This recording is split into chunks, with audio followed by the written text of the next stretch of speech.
আসসালামু আলাইকুম, সবাইকে আমন্ত্রণ জানিয়ে আজকের ভিডিও শুরু করছি। আজকে তোমাদের সাথে শেয়ার করছি টাকি মাছ ভর্তা। এই টাকি মাছ ভর্তা রান্নাটা অনেকেরই প্রিয়, কিন্তু আমার খুব একটা প্রিয় না। কিন্তু এইভাবে এই ভর্তাটা করলে দারুণ স্বাদ হবে। তো চলো আজকের ভিডিওটা তোমাদের সাথে শুরু করি। প্রথমে মাছগুলো ধুয়ে নেওয়া হয়েছে, আর মাছগুলো মাথা বাদ দিয়ে শুধু তার নিচের অংশটুকু নেওয়া হয়েছে। এগুলোর গায়ে একটু ফেলে দেওয়া হয়েছে। এবার এর মধ্যে হলুদ আর লবণ দিয়ে মাখিয়ে নেওয়া হচ্ছে। এবারে অন্য একটা কড়াইতে বেশ অনেক পরিমাণে পানি দেওয়া হয়েছে। এর মধ্যে এখন এই মাছগুলো দিয়ে ভালোভাবে সেদ্ধ করে নিতে হবে।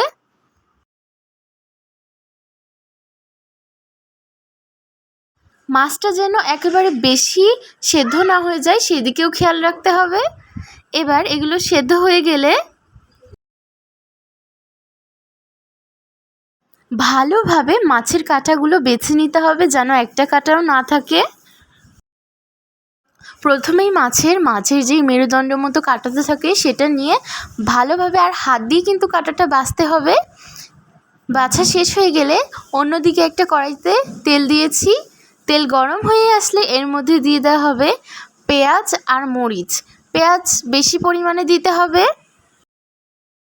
আর সাথে কিন্তু রসুন কুচিও দেওয়া হয়েছিল।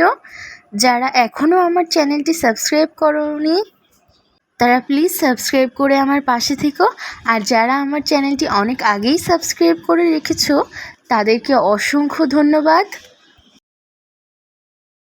কিছুক্ষণ পেঁয়াজটা ভেজে নেওয়ার পর এর মধ্যে স্বাদ মতো লবণ দেওয়া হচ্ছে।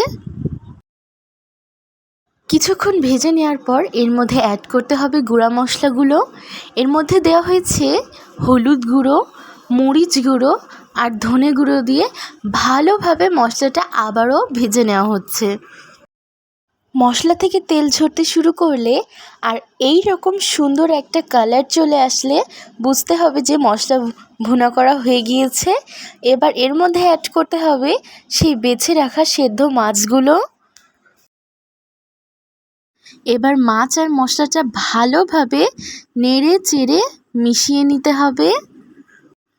এবার 15 মিনিট মতো সময় নিয়ে মাছটা ভালোভাবে রান্না করে নিতে হবে। যখন এরকম ভাজা ভাজা হয়ে যাবে আর খুব সুন্দর ঝরঝরে হয়ে যাবে মাছটা, তখন এর উপর দিয়ে বেশ অনেক পরিমাণে ধনিয়া পাতা কুচি দিতে হবে। ব্যাস তৈরি হয়ে গেল আমাদের টাকি মাছ ভর্তা রেসিপি। ভিডিওটি ভালো লাগলে লাইক, কমেন্ট আর শেয়ার করো তোমার বন্ধুদের মাঝে। রেসিপিটা কেমন লাগলো কমেন্টস করে জানিও। আজ এই পর্যন্তই, আবারও কোনো নতুন ভিডিও নিয়ে তোমাদের মাঝে হাজির হব। সবাই ভালো থেকো, সুস্থ থেকো। ফেসবুক পেজ থেকে দেখলে আমার পেজটা ফলো করে দিও। আল্লাহ হাফেজ। Thanks for watching.